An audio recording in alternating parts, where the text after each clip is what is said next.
Ben bu kurşun sesini nerede olsa tanırım. Bu dağlarda gençliğim cayır cayır yanarken ay vurur gözyaşıma. Ben gecede kalırım, ben gecede kalırım. Bu dağlarda gençliğim cayır cayır yanarken ay vurur gözyaşıma. Ben gecede kalırım. Üzülme sen üzülme, başını eğme. Gün olur kavuşuruz, dert etme yar bakın.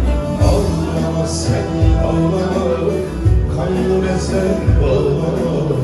Uyandım söyle bir gün, ağlama yar bakın.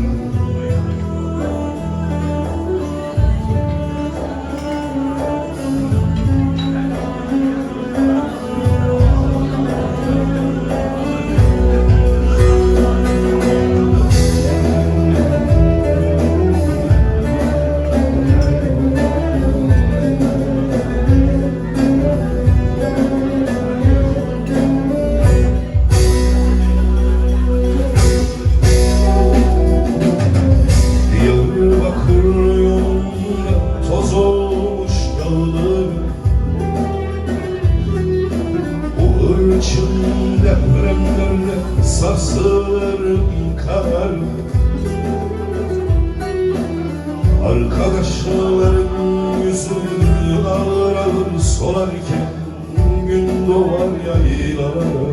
Kahrımdan utanırım, kahrımdan utanırım.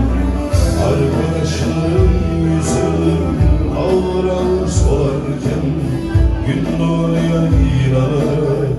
Kahrımdan utanırım.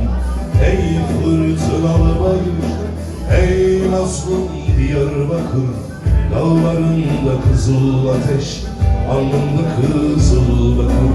Çiğdemler solar gibi, anneler yanar gibi dizlerine döküldü. Ağlama Diyarbakır.